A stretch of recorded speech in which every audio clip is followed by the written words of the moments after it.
Shalom Haverim, clase número 7, ciclo del año judío.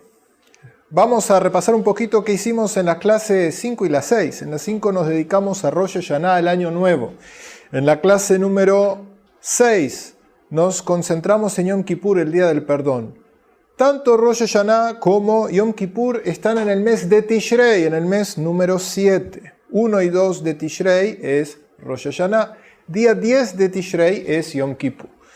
Y ahora vamos a la tercera fiesta del mismo mes de Tishrei, que, by the way, vayan teniendo en cuenta que Tishrei es el mes favorito para los asalariados en Israel y es el mes odiado por los independientes que tienen que pagarle el salario a sus asalariados. En el mes de Tishrei es el mes de las fiestas. Aquí en Israel, así como en América Latina, después del 6 de enero hablamos, aquí todo es después de los Hagim. ¿Por qué? Porque realmente el mes de Tishrei es muy profuso en fiestas y esto ya nos da una indicación de que el mes de Tishrei es un mes que tiene una importancia espiritual muy importante. Es un mes clave, es un mes mafteaj, es un mes llave, clave en el desarrollo personal. Vamos a la tercera fiesta, la fiesta de Sukkot. Fiesta de Sukkot. Sukkot en hebreo quiere decir cabañas. Y la Torá en el libro de Levítico, en el libro de Vaikra, nos dice que nosotros tenemos que habitar cabañas 7 días, porque yo hice habitar al pueblo de Israel en cabañas cuando lo saqué de Egipto. Quiere decir nosotros, ahora del 15 de Tishrei al 21, 15, 16, 17, 18, 19, 20 y 21, 7 días tenemos que habitar en cabañas, en una casa no de material, sino en una casa precaria. Y surge la idea de decir, a ver, si yo tengo que dormir o habitar una suká, una cabaña, en recuerdo de la salida de Egipto, porque los judíos cuando estuvimos fuera en el desierto 40 años, Dios nos hizo Sukkot, nos hizo cabañas, y ahora vamos a ver a qué nos referimos. Dice, entonces, si los judíos estuvieron 40 años, todo el año dentro de la Sukkah, ¿por qué la Torá y la tradición judía nos hacen conmemorarlo en Tishrei? Les quiero hacer otra aclaración. Tishrei, como vimos en la clase número 1, cae más o menos ahí por septiembre-octubre. En los países del hemisferio sur es primavera. En los países del hemisferio norte es otoño. Digamos que no es la época a priori ideal, es el pre-otoño o la pre-primavera, pero básicamente no es la época ideal para andar viviendo a la intemperie. Entonces, primera razón por la cual ahí nos cuenta la tradición oral que durante los días que estábamos en el desierto, y los quiero llevar a la clase pasada, la clase número 6, ¿se acuerdan que les conté que los judíos salimos de Egipto el día 15 de Nisan? Al día 50, que es 6 de Sivan, recibimos la Torá. Moshe ese día 6 de Sivan sube al monte Sinai por 40 días y 40 noches sin dormir y sin comer, etc. Recibe la Torá, tanto escrita como oral. Recuerden de que está debatido eso en el Talmud, en el Tratado de Shabbat, pero básicamente hagámonos la vida fácil. Moshe baja 40 días después con toda la Torá y las 2 tablas en mano. ¿Qué día cayó? Día 17 de Tamuz. A esta fecha, 17 de Tamuz, nos vamos a referir más adelante, pero es 40 días después del 6 de Sivan. Y, oh sorpresa, Moshe se encuentra con los judíos adorando, algunos judíos adorando el becerro de oro. By the way, les voy contando un secreto, no le digan a nadie, pero hay 2 grupos sociales dentro del pueblo judío que no participaron del becerro de oro. Uno es la tribu de Leví, toda la tribu de Leví no participó, y el otro grupo, nada minoritario, que no participó del pecado del becerro de oro, fueron las mujeres judías. Y en virtud de ello, lo llevo para atrás a la clase primera del novilunio, las mujeres judías tienen por tradición estar exentas de labores pesadas el día de novilunio, por cuanto que no participaron del pecado del becerro de oro. Quiere decir, en realidad, el pecado del becerro de oro lo perpetró menos de la mitad de la población. Hay unas malas lenguas que dicen que las mujeres no participaron del pecado del becerro de oro porque no querían participar con sus joyas en la elaboración del becerro, pero démosle la diestra al sexo bonito y fuerte, y realmente nuestras matriarcas, nuestras antepasadas, supieron mantener la dignidad del pueblo judío para todas las generaciones. Pero entonces ese 17 de Tamuz, pecado del becerro de oro, ¿qué ocurre? Según la tradición oral, las nubes que acompañaban al pueblo de Israel por el desierto y lo protegían de las inclemencias del tiempo, se esfuman. Quiere decir, es como si Hashem hubiese dicho algo así como: si ustedes quieren adorar ídolos, que los ídolos les provean de sombra. Y entonces las nubes que protegían al pueblo de Israel desaparecen. Ahora, desaparecen en el mes de Tamuz. El mes de Tamuz cae más o menos en junio-julio. O sea, aquí es pleno verano. Entonces, Tamuz, Av y Elul y principios de Tishrei no hay nubes. Ahora, recuerden, 17 de Tamuz, baja Moshe, quiebra las tablas, se fuman las nubes, empieza a ver qué pasa, hace orden, castiga, reprende, rezonga. 40 días negocia con Dios, discute con Dios, lo pueden ver en Éxodo 32 y Éxodo 34. Él dice a Hashem: no destruyas a este pueblo, ¿qué va a decir la gente? Que tú los sacaste de Egipto para matarlos. Hashem dice: no, pero estoy muy enojado, tengo que castigarlos. Moshe dice: oye, por favor no los castigues, ellos no saben lo que hacen, son buenos muchachos. Debaten. Lo que ocurre es que el primero de Elul, Hashem le dice a Moshe: ok, sube de vuelta, escúlpete tú ahora, tú mismo, escúlpete las tablas de la ley y súbete de nuevo al monte Sinai. Primero de Elul, primero del mes sexto. Sube Moshe nuevamente. ¿Cuántos días? 40. Cuando baja en Kippur las tablas de la ley, las nuevas, las segundas, que son las que tuvimos y son las que probablemente estén escondidas en algún lugar del desierto de Judea o en las entrañas del monte del templo, y quizá algún día Indiana Jones encuentre el arca perdida y nos devuelva las tablas, pero estas tablas son las segundas, que son la expresión del perdón divino. ¿Qué día baja Moshe con las tablas? Día 10 de Tishrei. ¿Qué fecha es 10 de Tishrei? Lo vimos la clase pasada. Yom Kippur, el día del perdón divino por los pecados del hombre para con Dios.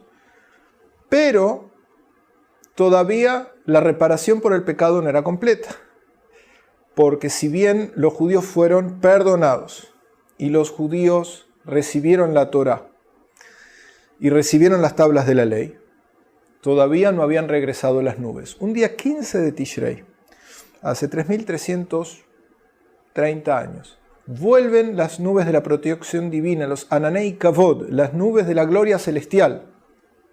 Acepten la traducción, es una de las posibles. Vuelven a proteger al pueblo de Israel. Y esa protección celestial por sobre el pueblo de Israel es en cierta forma lo que está simbolizado en la Sukkah. ¿Por qué? Porque el tratado de Sukkah, el tratado del Talmud que se refiere al tema de la Sukkah, los sabios se preguntan, dice, ¿por qué nosotros habitamos Sukkot? Dice, ¿cómo eran las Sukkot cómo eran las cabañas que Dios le hizo al pueblo de Israel? Una opinión dice que no, que Dios a cada judío le permitió construir o a cada judío le proveyó de una Sukkah. Quiero que sepan que hasta el día de hoy, en el Sinaí, grupos de beduinos itinerantes, etc., hacen suertes de cabañas con hojas de palma. O sea, y la Sukkah como construcción ya aparece en los tiempos de los patriarcas. Previo a la salida de Egipto, por ejemplo, el patriarca Jacob construyó una Sukkah. Entonces, hizo una casa para su familia y una Sukkah para los animales. Quiere decir que ya el tema de las viviendas precarias ya existía. Pero ¿cómo eran estas viviendas? Sukkot, tal cual, o sea, cabañas tangibles, o la Sukkah que protegía al pueblo de Israel eran las nubes de la gloria celestial, y entonces que cubrían a todo el campamento del pueblo de Israel desde el cielo, desde arriba. Y estas son las dos posibilidades. Pero sea como sea, la protección celestial, las nubes de la gloria celestial retornan el día 15 de Tishrei, y esta es una de las razones por las cuales nosotros recordamos esta protección divina. Ahora presten atención, la Sukkah representa la protección divina, sea cabaña tangible o se trate de las nubes. el concepto es que Hashem protege al pueblo de Israel. Entonces, una de las razones por las que lo celebramos el día 15 de Tishrei es esta. Es de que conmemoramos, si bien podríamos conmemorarlo en cualquier mes del año, conmemoramos que volvieron las nubes de la gloria celestial. Hay una segunda razón que arguyen nuestros sabios, por la cual es importante que Sukkot se celebre cuando se celebra. Si Sukkot se celebrase en invierno, imagínense que vivir a la intemperie en invierno afecta a la salud. Y ya les voy contando un poquito de los valores judíos.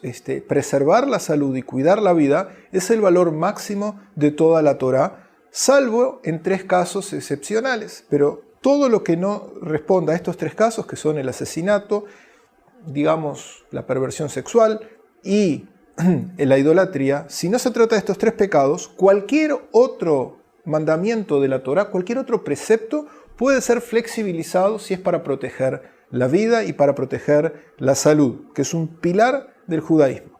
La idea es cumplir las mitzvot para vivir y no para morir.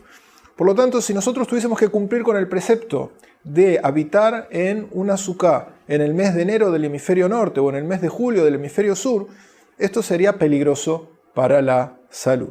Por otra parte, volvamos al hemisferio norte, que es donde la Torá originalmente se tiene que aplicar.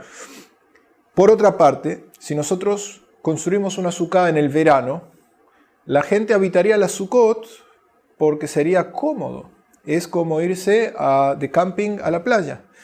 Entonces, la gente si lo hacemos en invierno, la gente no podría cumplir con el precepto y sobrevivir para contarlo, o sobrevivir el intento. Si la suká se hace en verano, la gente se olvidaría, sería tan agradable y sería tan como obvio y natural que la gente olvidaría cuál es la razón original de que habitamos en la suká. Y por lo tanto, esta fecha, que es el inicio del otoño, en el cual por un lado ya no es natural u obvio tratar de dormir a la intemperie, y por otro lado todavía no es peligroso para la salud, es el momento perfecto para cumplir con el precepto por el precepto en sí.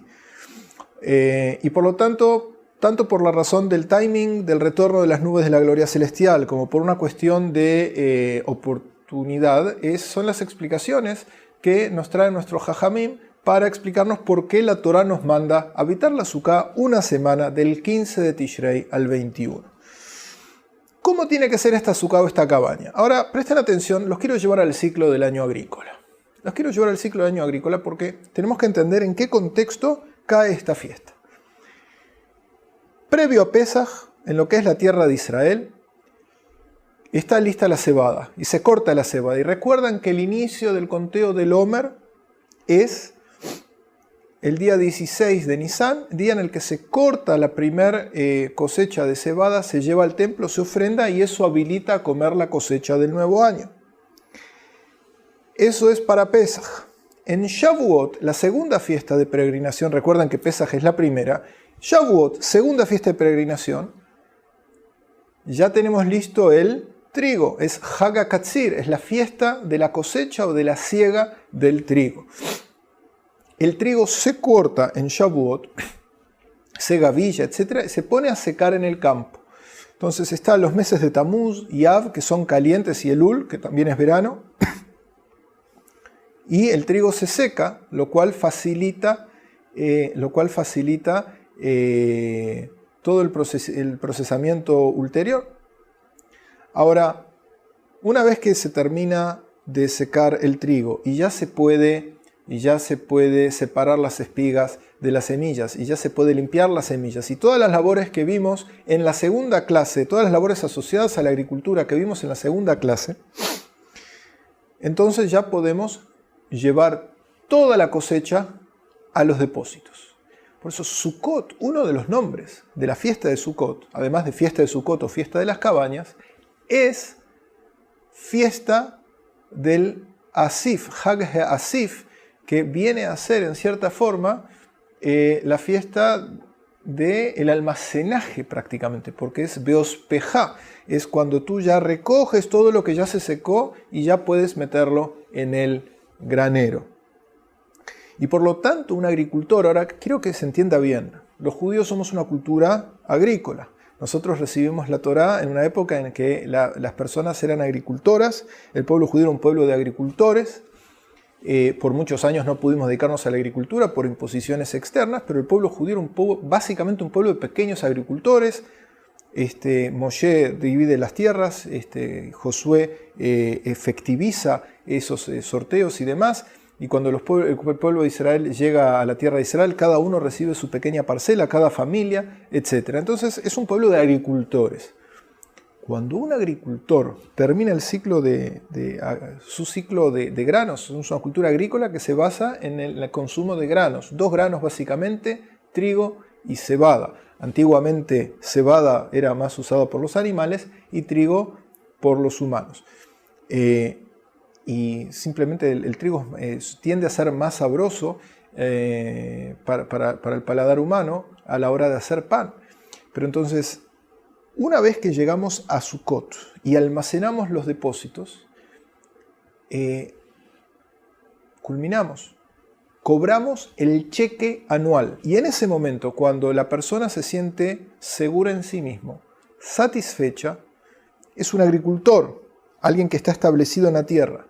Viene la Torá y le dice que tiene que llevar a cabo una práctica nómade.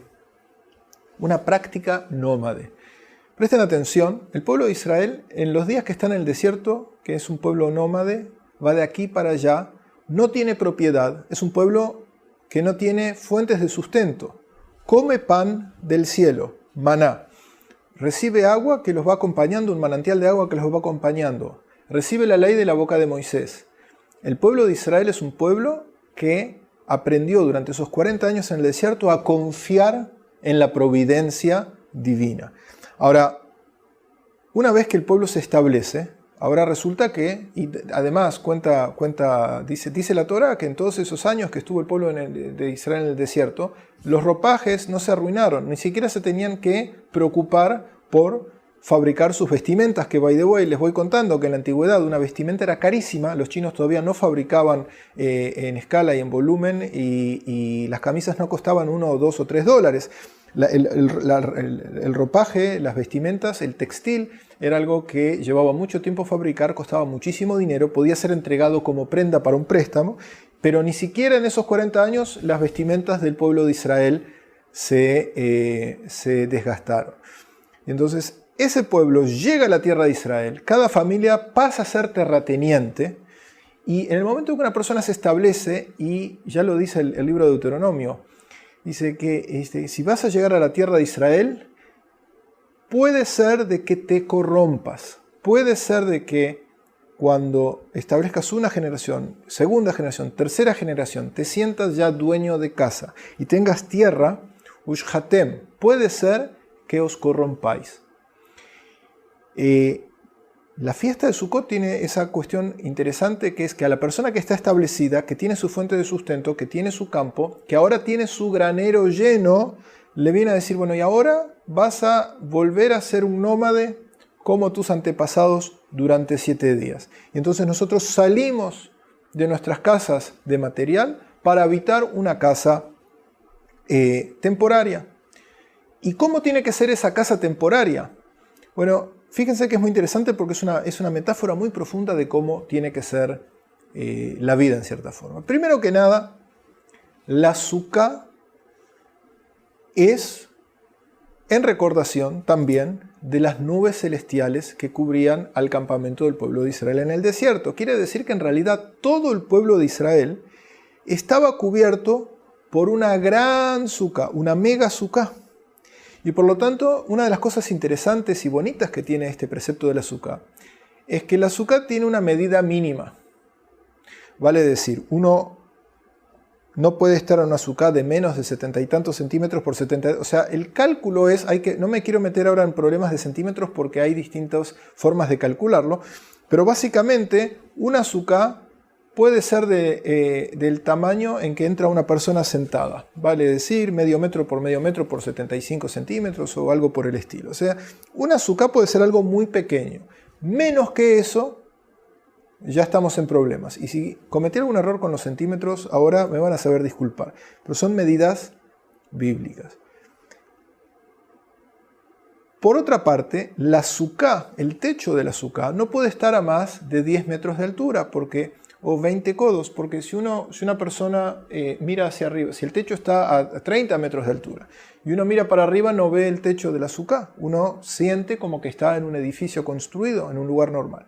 Quiere decir que la única limitante de tamaño es hacia arriba, en cantidad. Vale decir, no puede ser el techo más alto de 10 metros. Pero en cuanto a largo y ancho, por supuesto que hay medidas mínimas, pero en cuanto a largo y ancho de la suká, no hay un máximo. Quiere decir, dicen nuestros sabios, que sería bueno que todo el pueblo de Israel estuviesen todos bajo una misma suká. Quiere decir, una suká puede medir 100 kilómetros por 100 kilómetros, 100 metros por 100 metros, 20 por 20. Si una familia quiere hacer su propia suká está muy bien, pero si 5 familias juntas quieren hacer una suká enorme, es aún mejor. La suká, el precepto es habitar la suká, el precepto no es construir la suká y el precepto no es que la suká te pertenezca. Y esto es una idea muy fuerte. O sea, el agricultor que tiene su parcela y acaba de cosechar su cosecha, todo lo cual refuerza mucho el sentido de individualidad y el sentido de propiedad y de derechos individuales y de "This is my land", como decían en Bonanza, para los que ya peinamos algunas canas, no sé si recuerdan esa gran serial de la televisión norteamericana. Esa es mi tierra. Bueno, resulta que a la hora de la suká, sería bueno que todos estemos bajo una gran suká. Entonces, en cuanto a las medidas, por supuesto, si usted quiere construir una suká, asesórese con el rabino de su preferencia o el que tenga acceso.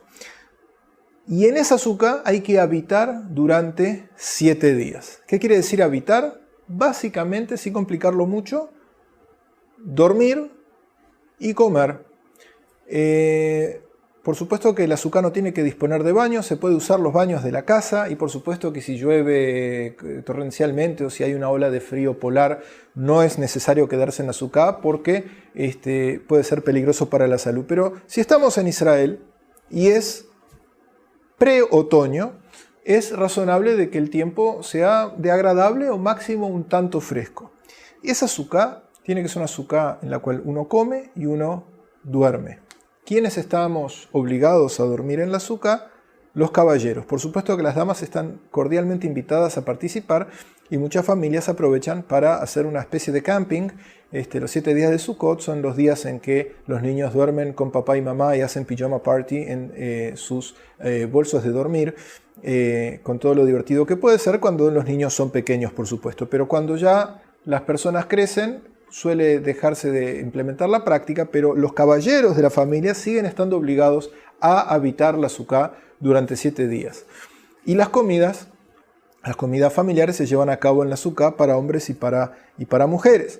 O sea, se come y se habita la suká. ¿Y cómo tiene que ser esa suká? La suká tiene que ser bonita. Uno tiene que llevar a la suká aquello que le agrada.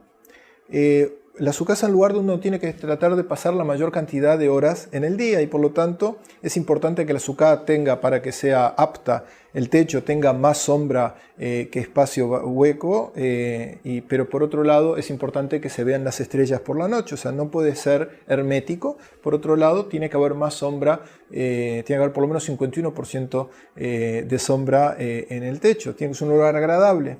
Si a mí me gusta tal o cual silla, me la llevo a la suká. La suká tiene que estar decorada en forma agradable para que sea lindo, bonito estar sentado en la suká. Y la mesa con el mejor mantel, etc. O sea, fíjense que hay una idea filosóficamente muy interesante. O sea, la suká es precaria, pero hay que ponerle ganas para que sea lo más bonita posible. Y eso es una metáfora no pequeña respecto de la vida de todos nosotros. Todos sabemos que vivimos menos de infinito. le deseo a todos los que nos están viendo en este momento y a los que no nos están viendo en este momento muchos y buenos años, o al revés, buenos y muchos años con salud, alegría junto a los seres queridos. Pero los seres humanos, sin pero, junto con ello, los seres humanos vivimos 120 años, 120 masiva, tenemos un límite. No porque la vida sea limitada, nosotros tenemos que echarle menos ganas, tenemos que ponerle menos empeño, tenemos que no hacer de nuestras vidas una obra de arte y algo bonito. Entonces, en la Suká habitamos 7 días para recordar la protección divina cuando salimos de Egipto, cuando éramos un pueblo de libertos, de esclavos golpeados y humillados, y Hashem durante 40 años nos protegió. Y por eso nuestros Jajamim también llaman a la Suká la sombra de la fe. O sea, yo salgo de mi casa, confío en la providencia divina, duermo a la intemperie, si bien es una intemperie agradable, pero nadie me puede firmar una póliza de que no va a llover mientras estoy en la Suká. Si llueve, me levanto y me meto en la casa, pero de nuevo, o sea, uno en la Suká tiene que confiar en la providencia divina. No son las paredes de ladrillos que nos generan la ilusión de protección y de seguridad, sino que en la Suká nosotros percibimos que estamos protegidos por la buena voluntad de Hashem. Y ese estado de conciencia es un estado de conciencia muy interesante y es muy elevado, y es el fruto de todo el proceso anterior que ya vivimos en el año, desde Nisan y Pesaj y la salida de Egipto hasta que llegamos a Sukkot. Podríamos hablar horas de las implicancias de la Suká, pero vamos a mantenernos en esto. O sea, la Suká es realmente, los judíos a lo largo de la historia tuvimos que confiar en Hashem, y confiamos en Hashem. El mérito de nuestros antepasados es que confiamos en Hashem, confiamos en Dios, pero una confianza que por un lado valora la acción de Dios, y por otro lado es una confianza en la que nosotros invertimos nuestros mejores esfuerzos. Vale decir, nuestras Sukkot han sido de las más bonitas. Y quisiera aquí traer un concepto muy lindo de un filósofo judío del siglo XX, Emmanuel Levinas. Y él habla de que las catedrales, ¿vieron? Las catedrales góticas fantásticas, altas, con una elaboración increíble, con una estructura geométrica fuera de serie. Los judíos nunca tuvimos catedrales góticas. Nuestras catedrales, según Emmanuel Levinas, son nuestros estudios. Vale decir, el Talmud y sus comentaristas a lo largo de generaciones y generaciones.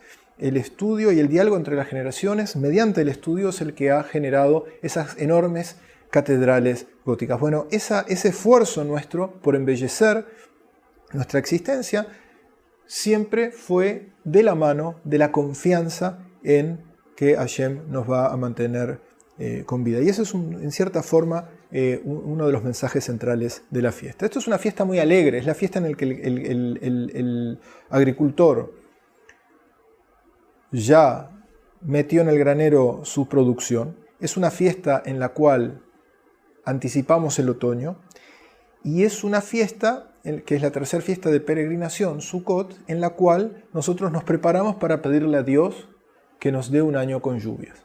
Y ahora quiero, a propósito, confianza en Dios, tocar el punto del agua. Nosotros en el Estado de Israel moderno seguimos batallando con el mismo problema que luchaban nuestros antepasados, y es el tema de la subsistencia física y el agua. Israel está en el medio de dos potencias del Medio Oriente, Babilonia y Egipto. Tanto Babilonia como Egipto tenían ríos. El Nilo era sumamente regular, el Tigris y el Éufrates eran más erráticos, era necesario construir más cantidades de diques y mecanismos de protección, pero básicamente tanto Babilonia como Egipto recibían una vez por año inundaciones benéficas, una gran cantidad de agua del sur en el caso de Egipto y del norte en el caso de Babilonia. Estos países fueron percibidos por nuestros sabios como países en los cuales la regularidad del abastecimiento del agua estaba desconectada de las buenas o malas acciones de los habitantes de la tierra. Mientras que la tierra de Israel es una tierra en la cual si no llueve, no hay lo que beber. Por supuesto que tenemos acuífero, pero el acuífero, si 1, 2, 3 años no llueve, queda seco. Y por lo tanto, la lluvia es central para la subsistencia en este país. Y entonces, ¿cómo nos preparamos para pedirle a Dios que tengamos un invierno? No estamos en el pre-otoño, estamos en el inicio del otoño, que tengamos un invierno, una temporada de lluvias efectiva, buena. Bueno, para ello tenemos, entre otras cosas, el precepto de las 4 especies. Los judíos rezábamos en la época del templo y rezamos hoy los 7 días de Sukkot con 4 especies en la mano. Si bien la Torá ordena el primer día tener 4 especies, pero salvo Shabbat, nosotros rezamos los 7 días con las 4 especies. Hay 4 especies que están vinculadas al agua, 4 especies vegetales, que el judío las reúne en su mano y junto a ellas ora por un año en el cual hayan precipitaciones. ¿Cuáles son estas 4 especies que nos pide la Torá que adquiramos y con ellas oremos? Son el etrog, o citral, lulav, que es una hoja de palma, hadás, que es hoja de mirto, y arabá, que son hojas de sauce. Estas 4 especies amarradas con el etrog de un lado y las otras 3 juntas, los judíos daban vueltas en torno al altar del sacrificio, al altar en el templo de Jerusalén. Hoy en día rezamos las famosas Oshanot, Oshana, oh Dios, sálvanos, y le pedíamos a Dios que nos dé un año con lluvia. Los quiero llevar a la clase pasada, la clase número 6.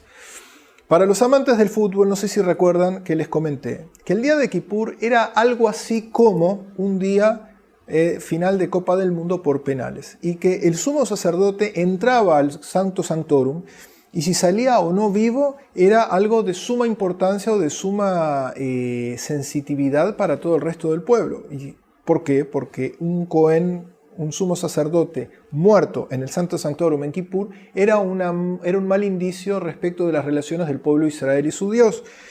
Y 5 días después de Kippur comenzaba la fiesta en la que le pedíamos a Dios agua. Y la lluvia es una de las expresiones de la benevolencia divina para con nosotros. Nosotros tenemos en Deuteronomio un pasaje en el cual dice que si cumplimos con los preceptos, Dios nos va a bendecir con cultivos y con hijos y con todo lo bueno que la vida puede dar. Pero que si vamos a ir en pos de otros dioses, una de las cosas que va a ocurrir es que Dios va a cerrar los cielos, no va a haber lluvia y vamos a estar obligados a salir al exilio, como nuestro patriarca Jacob o como nuestro patriarca Abraham. Ellos no por pecado, pero sí por sequía tuvieron que salir al exilio. Después de que se entregó la Torá, la falta de lluvias es percibida como una señal divina de que algo de lo que hacemos no está bien. Y por eso la fiesta de Sukkot era una fiesta de un enorme fervor religioso. Por un lado, una fiesta muy alegre. Fíjense que uno de los nombres de Sukkot es Hag, a secas, fiesta. Como dice la Torá, Vesamachta vehageja veaita ach sameach, dice, te alegrarás en tu fiesta y estarás solamente contento. ¿Cuándo aplica esto de estar solamente contento? Especialmente en la fiesta de Sukkot, que era la fiesta más alegre. Ya tenemos el granero lleno. Y ahora vamos todos los días en procesión por la noche, vamos al manantial del Siloé, de ahí extraemos agua, que son aguas que se libaban, aguas que se vertían sobre el altar del templo de Jerusalén en medio de enormes fiestas. Estas fiestas que se llevaban a cabo por las noches en la ciudad de Jerusalén se llamaban Simchat Beit HaShoeva, eran las fiestas de la extracción de agua para vertirlo en el altar. Eran fiestas impresionantes. La extracción de agua y la plegaria por agua iban acompañadas de una enorme alegría. Recuerdan que les comenté hace unas clases que en el judaísmo la espiritualidad va asociada a la alegría y que esa es una de las razones por las cuales nosotros incluimos el vino en una cantidad de prácticas rituales. El kiddush, la boda, la circuncisión. Y esto nuevamente, o sea, estos 7 días de Sukkot eran 7 días de fiesta. y los sabios y los sumos y los sacerdotes y la gente encumbrada del pueblo cantaba y bailaba delante del pueblo. Y dicen nuestros sabios que todo aquel que no participó de las alegrías esas de Simchat Beit HaShoevah no sabe lo que es la alegría. Son 7 días de fiesta y de alegría de mitzvah, de alegría de fervor religioso. Pero entonces, ¿qué ocurre? En estos 7 días, al mismo tiempo que estamos contentos, extraemos el agua y Ushavtemaim besazón mi mané Yeshua, dice, extraeréis agua y alegría de los manantiales de la salvación. O sea, el manantial con el agua también tenía una simbología religiosa muy profunda. Es la bendición de Dios desde las profundidades. Esa agua se vertía sobre el altar y los Yehudim oraban para que haya un año que sea un año de lluvias, que sea un año con agua, un año en el que las lluvias caigan cuando deben caer. Los quiero llevar para atrás para Kippur, para puntualizar un poco más el tema crítico del agua. ¿Qué es lo que pedía el sumo sacerdote cuando entraba al Sancto Sanctorum el día de Yom Kippur? ¿Sí? ¿Qué es lo que pedía? Pedía básicamente un año en el que hayan lluvias. Y le pedía a Dios que no escuche las plegarias de los viajeros. Las plegarias de los viajeros, porque el que sale de viaje dice, Dios, por favor no haga llover hoy que estoy en la intemperie. No se olviden que no existían los antibióticos en esa época y si bien nuestros antepasados probablemente eran más resistentes que nosotros, mojarse, empaparse cualquier resfriado pesado podía ser el último. Y entonces, ¿qué es lo que pedimos en Kippur? ¿Qué es lo que pedía el sumo sacerdote? Que haya agua, que haya sustento, que haya vida un año más. ¿Qué es lo que pedíamos en Sukkot? De cara al inicio del otoño y de la temporada de invierno, la temporada de lluvias. Que haya lluvias. ¿Y cómo lo hacíamos? Vertiendo libaciones de agua en el altar. Y rezando Hoshanot, Hoshaná, Hoshá, salva, na, por favor, Dios, a todos nosotros. Orando y orando durante 6 días con las 4 especies. ¿Por qué estas 4 especies? Porque estas 4 especies están vinculadas a el agua. El etrog, el citral, la citra, es una fruta que tiene la cualidad de ser completamente perenne. ¿Qué quiere decir? El etrog se mantiene en el árbol y no se cae, no se seca, se mantiene, y por eso también en la tradición judía comer mermelada de etrog puede ser también bueno para abrir los portones de la natalidad. Mujeres que están batallando 1, 2, 3 años para tener hijos, muchas veces cuando termina Sukkot hacen mermelada o jugo, alguna variedad de etrog, y se considera que eso es una buena, por supuesto que no alcanza solo con eso, pero eso también ayuda a facilitar los embarazos.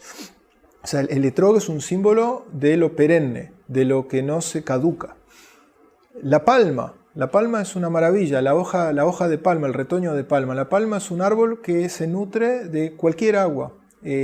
Nosotros hoy en día tenemos enormes cultivos en el sur de palmeras, entre otras razones porque la palmera es un árbol muy generoso, es un árbol que puede consumir agua salada o aguas amargas, aguas fósiles que no son potables, y de ese agua es el árbol que puede ser irrigado con las aguas más extremadamente difíciles y sí igualmente nos va a dar generosa sombra y dulces frutos. La palma. Luego tenemos el mirto. No sé si ustedes notaron, el mirto, si alguien tuvo la oportunidad de comprarlo o de adquirirlo o de cortarlo o lo que sea para Sukkot, y si no en cualquier eventualidad de la vida, es una planta, es una rama que se corta de arbusto y se mantiene verde por muchísimos días. Tampoco caduca. Y por otro lado tenemos la hoja de sauce, que el sauce llorón crece a orillas del agua, está siempre en contacto con el agua. Con distintas sutilezas, y de esto hay mucho más para profundizar, por supuesto, estas 4 plantas representan 4 virtudes, 4 actitudes, 4 formas de mantenerse apegados al agua. Inclusive nuestros sabios explican de que Pri Etz Hadar, el nombre del etrog, el nombre del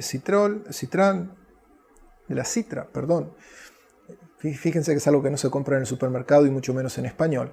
El etrog en la Torá lo llama Pri Etz Hadar, fruto cítrico, pero Hadar en hebreo, dicen nuestros sabios, que está conectado a la palabra hidor, que es agua en griego. Quiere decir, nuestros sabios también eran conscientes o nos regalan la idea de que estas especies están conectadas al tema del agua. Con estas especies en mano, le pedimos a Hashem que nos mande un año bueno y un año con lluvias. Ahora, fíjense algo más.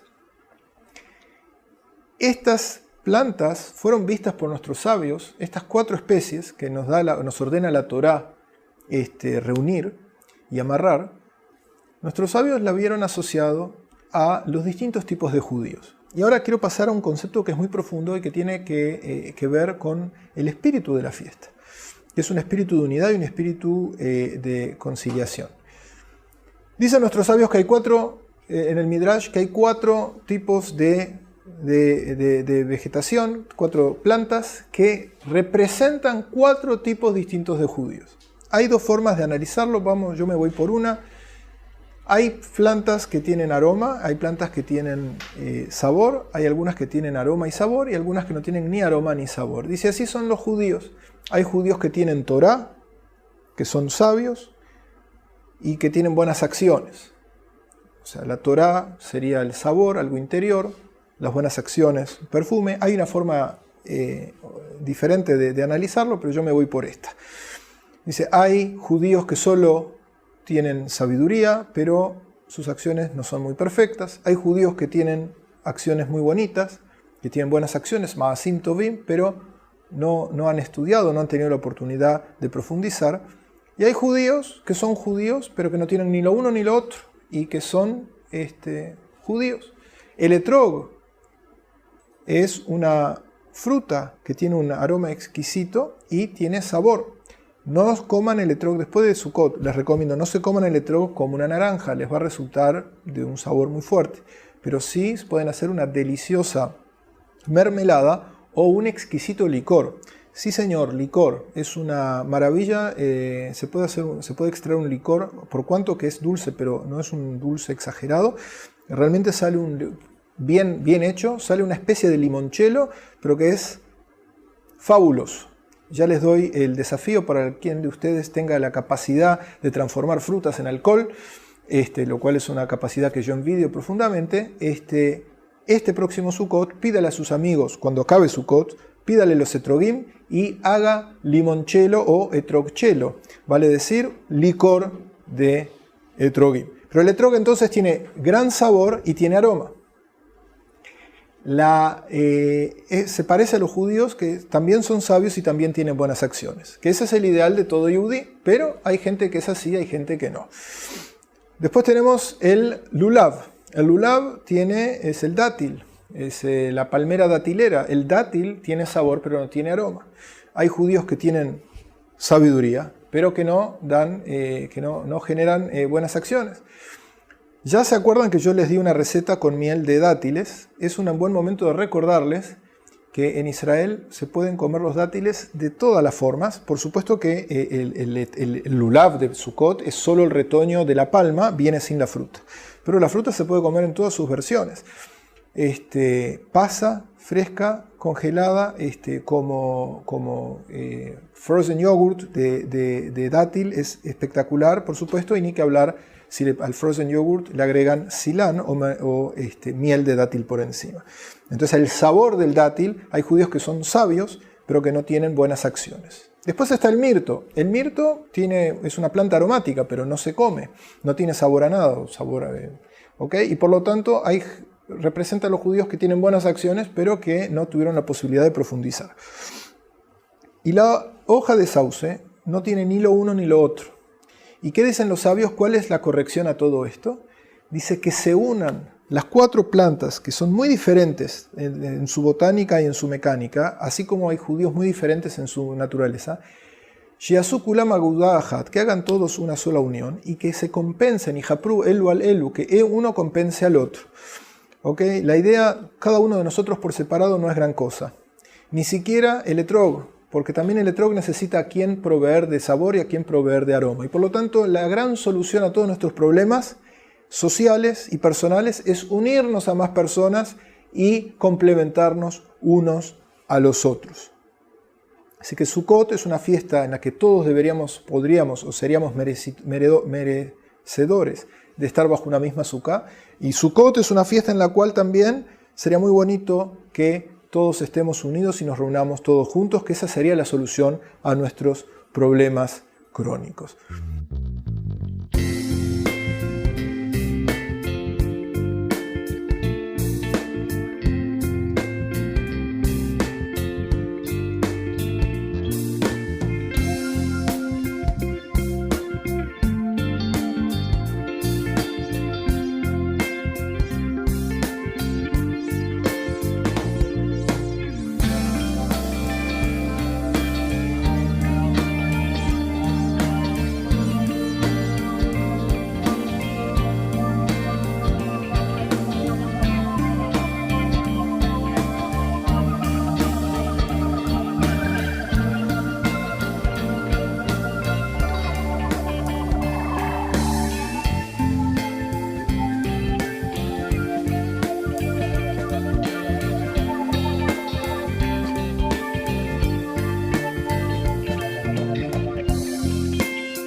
Entonces tenemos la mitzvah del azúcar, el precepto del azúcar, y tenemos el precepto de las 4 especies. ¿Cómo se bendice? ¿Qué se bendice? ¿Cómo se hace? Todo eso, por favor, consulte al rabino de su confianza. Y quiero traer a colación un tercer mensaje, una tercera cuestión que tiene que ver con la fiesta de Sukkot. Sukkot es una fiesta en la cual leemos la Torá, por supuesto, y después leemos una porción de la Haftará. La Haftará es una porción de los profetas que se lee, que es una suerte de comentario de los profetas al texto del Pentateuco. ¿Okay? No quiero entrar ahora en la historia, quizá en otra clase, en otro curso, vamos a dedicarnos a qué es la Haftará. Pero, de nuevo, recuerden que siempre que se lee la Torá, siempre que se lee el Pentateuco, después se leen otros textos de otros profetas. ¿Y cuál es el texto de los profetas que se lee en Sukkot? En la fiesta de Sukkot se lee a Zacarías capítulo 14. En Zacarías capítulo 14 hay 2 profetas de Israel, por lo menos 2, si me estoy olvidando de alguno ustedes sabrán disculparme, pero hay 2 profetas de Israel que mencionan una posibilidad de arribo del tiempo mesiánico en el contexto de una guerra o de un gran, digamos, no hay apocalipsis para los judíos. Nosotros no estamos esperando que se acabe el mundo. Por supuesto que Dios creó el mundo y el día que Dios decida que it's enough, pero no estamos esperando un fin del mundo apocalíptico. Pero sí hay 2, esto no es un concepto judío, pero sí hay 2 profetas, Ezequiel y Zacarías, que nos postulan la posibilidad, que no es necesaria, pero es posibilidad, de que los días mesiánicos lleguen en el contexto de una gran guerra. Ezequiel habla de Gog y Magog, Zacarías también nos menciona en el capítulo 14 que todas las naciones van a venir contra Jerusalén. Y entonces al final Dios va a intervenir y se van a pelear unos contra otros y Dios va a castigar a quien haya que castigar. Y las personas justas de entre las naciones, los que sobrevivan a esta gran guerra, van a peregrinar año tras año en la fiesta de las cabañas y van a rendir culto al Dios único, al Dios universal. Acuérdense que Dios no es el Dios de los judíos, es el único Dios y es el Dios de todos. Y nosotros tampoco estamos esperando que todos se hagan judíos. Entonces, cuando llegue el Mashiach, cuando sea la era mesiánica, según los judíos, lo que va a ocurrir es que todas las naciones van a venir a Jerusalén a rendir culto al Dios único, cada uno a su manera. No van a tener que aprender hebreo, si bien aprender hebreo es algo que recomiendo sumamente a todo aquel que le interese la Biblia. Pero volvemos entonces. Entonces en Sukkot nosotros recordamos el carácter universal de la fiesta de Sukkot, de que en Sukkot todas las naciones algún día van a venir a rendir culto al Dios único. Y by the way, en los días de hoy, uno de los días intermedios de Sukkot, llegan delegaciones de distintos grupos religiosos a Jerusalén y marchan por las calles de Jerusalén, en cierta forma adelantándose a lo que será algún día o dándonos el promo de lo que será algún día los días mesiánicos. ¿Y por qué les cuento todo esto? Les cuento todo esto para mis amigos judíos y cristianos a la vez. ¿Por qué? Porque la fiesta de Sukkot tiene un carácter universal, tiene una visión universal. Si en la fiesta de Pesaj es una fiesta nacional, que viene 2 semanas después del año nuevo de los reyes de Israel. Y los que salieron de Egipto son los judíos. Y los que podían ofrendar el cordero pascual eran solo los judíos. Y a la hora de sentarse a comer el cordero pascual, todos los que lo comen tienen que ser circuncisos. O, si son mujeres, judías. A la hora de comer el sacrificio pascual, antiguamente no podían haber personas no judías. Si una persona se quería convertir al judaísmo, tenía que decidirlo antes de Pascua, porque no podía uno ser simplemente simpatizante y estar sentado a la mesa de Pascua. Pascua es una fiesta nacional, particular. Sukkot tiene ya un elemento universal, y por eso la Sukkah es la cabaña de la paz. Inclusive es hasta preceptivo, en cierta forma, invitar a no judíos a participar de la fiesta de Sukkot y recibirlos en la Sukkah, porque la Sukkah es la Sukkah de paz. Y así como sería bueno que una a todo el pueblo de Israel, es también una buena oportunidad para unir a las distintas naciones. A mis amigos cristianos, ¿qué les cuento de la fiesta de Sukkot? Que la Sukkah, o sea, el templo de Jerusalén, algún día va a ser un templo para todas las naciones, así como fue templo para todas las naciones en el pasado. Y por eso en esta fiesta de peregrinación va a ser una fiesta de peregrinación, la tercera para los judíos, pero también va a ser una fiesta de peregrinación para toda la humanidad algún día. ¿Cómo se estructura la fiesta de Sukkot en el tema de los días? Sukkot dura 7 días. 6 días son de Hol HaMoed o días semifestivos. Vale decir, ¿se acuerdan? Vamos atrás para Pesaj. Pesaj era el primer día fiesta porque salimos de Egipto, 7º día fiesta porque cruzamos el Mar Rojo y 5 días intermedios de Hol HaMoed. Por supuesto que si estamos fuera de Israel son 2 de inicio, 2 de final y 4 intermedios.